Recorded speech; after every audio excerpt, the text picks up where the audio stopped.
ચાર પર અમદાવાદ ક્રાઇમ બ્રાન્ચને મોટી સફળતા હાથ લાગી છે। ક્રાઇમ બ્રાન્ચે 400થી વધુ બાંગ્લાદેશીઓને પકડ્યા છે। ગેરકાયદેસર વસવાટ કરતા વિદેશી ઘૂસણખોરો સકંજામાં આવ્યા છે। Crime branch SOG EOW zone 6 હેડક્વાર્ટરની ટીમે આ આખું ઓપરેશન પાર પાડ્યું છે।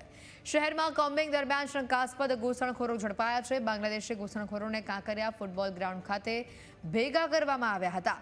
અગાઉ ઓક્ટોબરમાં પણ ક્રાઇમ બ્રાન્ચે 50 જેટલા બાંગ્લાદેશીઓને પકડ્યા હતા। ત્યારે ફરી એક આ મોટું ઓપરેશન સામે આવ્યું છે।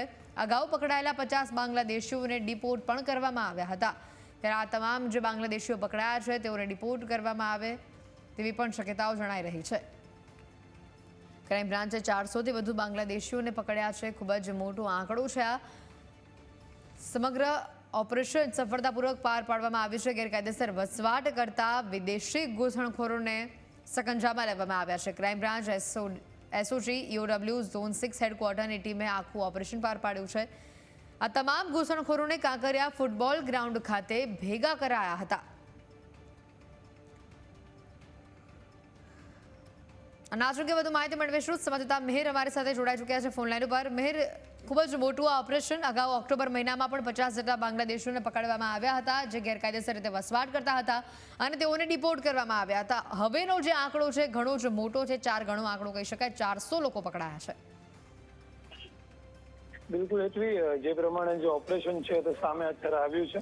ઓપરેશનમાં નહીં તો 300 થી 400 લોકો છે જે શંકાસ્પદ રીતે ઘૂસણખોરો હોય તેવી રીતે અત્યારે બધાને પકડવામાં આવ્યા છે। અને મુખ્ય અહીંયા વાત એ પણ જોવા મળે છે કે મોડી રાતનું આ સમગ્ર ઓપરેશન છે જેમાં નહીં માત્ર ક્રાઇમ બ્રાન્ચ પરંતુ સાથે સાથે એસઓજી ઈઓડબ્લ્યુ અને ઝોન 6 અને હેડક્વાર્ટરની જે ટીમ છે તેમના દ્વારા જે કોમ્બિંગનું આયોજન કરવામાં આવ્યું હતું તેમાં આ સમગ્ર ઘટના સમગ્ર મામલો છે જે સામે આવ્યો હતો।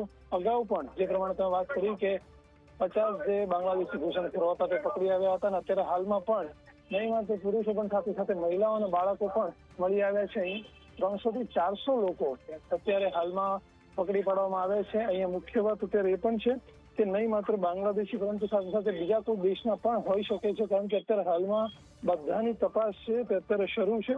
સાથે સાથે ફિલ્ટર છે તે કરવાના હજી બાકી છે। અત્યારે બધા જેટલા પણ અહીંયા લોકો હાલમાં ઉપસ્થિત છે જેમને અત્યારે પકડી પાડવામાં આવ્યા છે તે બધાને એક બાદ એક તપાસ કરવામાં આવશે, તેમની સાથે વાત કરવામાં આવશે અને જાણવામાં આવશે કે કયા સમયે તે અહીંયા આવેલ છે, કઈ રીતે તે આવેલ છે અને કઈ રીતે અહીંયા તેમનું જે આવવાનું મકસદ હતું તે શું હતું। અત્યારે બધાને જ તે અહીંયા ભેગા કરવામાં આવ્યા છે, એકઠા કરવામાં આવ્યા છે અને ક્રાઇમ બ્રાન્ચની સાથે સાથે જે ઝોન 6 છે, હેડક્વાર્ટર્સ છે, એસઓજી અને ઈઓડબ્લ્યુ જે છે તે બધા જ હાલમાં અહીંયા ઉપસ્થિત છે।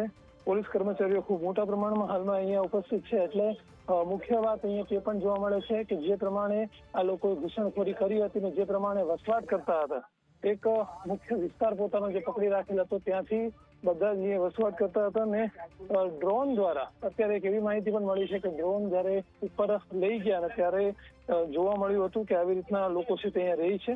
એટલે ક્યાંક ને ક્યાંક બાતમી અને જે પ્રમાણેનું કોમ્બિંગ જે કરવામાં આવ્યું ત્યારબાદ સમગ્ર જે મામલો છે તે સામે આવ્યો અને સાથે તે અત્યારે 400 જેટલા લોકોને પોલીસ દ્વારા અહીંયા એકઠા કરવામાં આવ્યા છે અને સાથે જ હવે એક બાદ એક દરેકની તપાસ છે તે કરવામાં આવશે, જાણવામાં આવશે કે ક્યારે તે જે તે સમયે અહીંયા તેમને લાવવામાં આવ્યા અને સાથે જ કઈ રીતનું તેમનું મૂળ મકસદ શું હતું અહીંયા આવવાનું, સાથે જ કોણ તેમને અહીંયા લઈને આવી। કારણ કે હંમેશા જોતા હોઈએ છીએ કે ક્યારેક ને ક્યારેક જે તે વખતે લોકો જયારે આવતા હોય છે, ઘૂસણખોરી કરતા હોય છે ત્યારે કોઈક ને કોઈક તેમાં સાથે સામેલ પણ હોય છે। એટલે અત્યારે સમગ્ર જે મામલો છે અત્યારે કાંકરિયા ખાતે તેમને એકઠા કરવામાં આવ્યા છે। જે ફૂટબોલ ગ્રાઉન્ડ છે ત્યાં તેમને એકઠા કરવામાં આવ્યા છે બધા જ લોકોને અને પોલીસની મોટા ભાગની જે ટીમ છે બધી જ હાલમાં અહીંયા ઉપસ્થિત છે। એટલે અહીંયા તે પણ જોવાનું રહેશે કે હવે આગળની જે તપાસ છે તે શું કરવામાં આવશે અને તપાસમાં હજી પણ વધારે બાબતો છે તે અત્યારે ખુલી શકે છે તેવું સામે આવી રહ્યું છે। જી બિલકુલ મેહર, આભાર માહિતી બદલ।